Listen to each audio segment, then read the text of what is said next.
3학년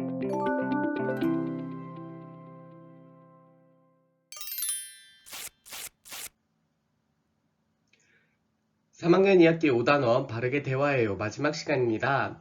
오늘은 상황에 어울리는 표정, 몸짓, 말투로 대화해 보도록 하겠습니다. 첫 번째 문제입니다. 그림을 보고 다음과 같은 상황에서 해줄 수 있는 말을 써보자고 했는데요. 왼쪽에 그림을 보면은 어떤 상황인지 알 수 있어요. 친구와 부딪힐 뻔한 이런 상황인데요. 이 상황과 친구의 표정을 보고서 알맞은 말을 쓸 수가 있습니다. 선생님이라면 친구에게 어머 위험하잖아 조심했으면 좋겠어 라고 이렇게 이야기해 줄 수가 있는데요. 이때 이 친구의 표정을 보면은 조금 놀란 표정, 친구와 부딪힐 뻔해서 놀란 표정이나 뭐 친구를 피하려고 하는 몸짓, 그리고 이 말투는 뭐 친구에게 뭐 짜증을 내는 말투나 화를 내는 말투보다는 조금 타이르는 말투로 친구에게 이야기하면은 듣는 사람 입장에서 더 조심할 수 있는 상황을 만들 수가 있을 것 같아요. 그래서 여러분들도 이 상황과 표정을 보면서 알맞은 말을 한번 써보도록 하겠습니다. 두 번째 상황입니다. 지금 왼쪽에 보면은 이 손을 들고 있는 이 친구가 교실에서 잡기놀이를 하고 있는데 이 아래쪽에 있는 이 친구가 놀고 있는 친구에게 어떻게 말을 해주면 될지 그런 상황입니다. 이 친구, 왼쪽 아래에 있는 이 친구의 표정과 이 상황을 보면서 알맞은 말을 써보면 되는데요. 선생님은 교실에서 뛰지 않으면 안 될까? 교실에서 뛰지 않았으면 좋겠어 라고 이렇게 써봤어요. 이 친구의 표정을 보면은 같이 즐거워하거나 좋아하는 표정이 아니라 좀 난처하거나 아니면은 기분이 쏙 좋지 않은 그런 표정을 짓고 있죠. 그렇기 때문에 말투도 즐겁고 신나는 말투가 아니라 이 친구에게 나의 그 기분을 그대로 전달해 줄 수 있는 말투로 이야기를 해주는 게 더 효과적으로 전달을 할 수가 있을 겁니다. 그럼 두 번째 문제를 보도록 하겠습니다. 다음 카드를 뽑고 알맞은 표정과 몸짓 말투를 표현해보고 무슨 상황인지 알아맞히는 놀이를 해보자고 했는데요.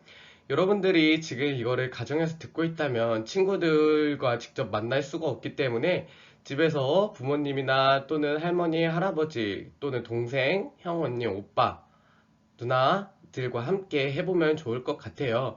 놀이 방법으로는 가위바위보를 먼저 하고 난 후에 이긴 사람이 상황에 알맞은 표정과 몸짓 말투로 표현을 해보고 다른 친구나 다른 가족들이 상황을 맞추면 카드를 갖고 못 맞추면 카드를 다시 섞는 그런 놀이입니다. 카드는 총 6가지 상황으로 길에서 우연히 선생님을 만났을 때, 친구가 나를 놀렸을 때, 친구네 집에 놀러가서 친구의 어머님을 만났을 때, 할아버지의 생신잔치를 했을 때, 내일 준비물이 생각이 안 나서 친구에게 전화를 했을 때, 도서관 가는 길을 몰라 지나가던 아저씨께 여쭈어 보았을 때, 이렇게 총 6가지가 있습니다. 이 중에서 어떤 거를 골랐을 때 그 상황을 알맞은 표정, 몸짓, 말투를 이용해서 이야기를 해보면서 어떤 상황인지 맞춰보는 그런 놀이입니다. 선생님과 직접 할 수 없기 때문에 선생님은 몇 가지 상황만 예를 들어서 여러분들과 함께 확인해 보도록 하겠습니다. 먼저 선생님이 고른 상황은 친구가 나를 놀렸을 때입니다. 이때는 왜 나를 놀려? 나 진짜 기분 나빠. 이렇게 말을 할 수가 있는데요. 이렇게 말만 하는 게 아니라 알맞은 표정, 몸짓, 말투를 이용해야 우리가 오늘 배울 학습 문제를 정확하게 해결할 수가 있겠죠.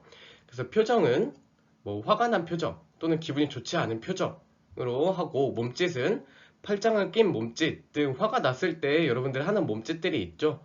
대신에 화가 난다고 친구를 때리려고 하는 몸짓이나 이런 몸짓을 바르지 않습니다. 마지막으로 말투는 화가 난 말투를 해야겠죠. 웃으면서 즐거운 말투, 신난 말투, 행복한 말투 이렇게 하면은 내 기분을 정확하게 전달할 수가 없기 때문에 이 화난 말투를 이용하고 화난 표정 등을 이용해서 나의 기분을 친구에게 정확하게 전달할 수 있도록 표정 몸짓 말투를 사용해야 합니다. 선생님이 고른 두 번째 상황입니다. 두 번째 상황은 할아버지의 생신잔치를 하는 상황인데요. 이때 할아버지 생신 축하드려요 라고 이야기를 해야겠죠. 이야기를 할 때는 반드시 할아버지는 나보다 어른이기 때문에 생신이나 축하드린다 라는 등의 이렇게 알맞은 높임 표현을 사용해서 말을 해야 합니다. 이때 표정은 생신이고 축하드리는 상황이기 때문에 웃거나 즐거운 표정으로 이야기해야겠죠. 만약에 여기서 화가 난 표정이나 또는 무표정으로 한다면은 축하를 받는 할아버지 입장에서도 기분이 속 좋지 않으실 겁니다.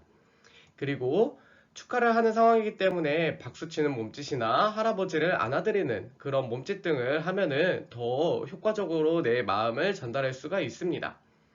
마지막으로 말투는 생신 잔치는 일단 신나고 즐거운 상황이고 행복한 상황이죠. 그렇기 때문에 즐거운 말투나 신난 말투로 이렇게 이야기를 해 주어야 합니다.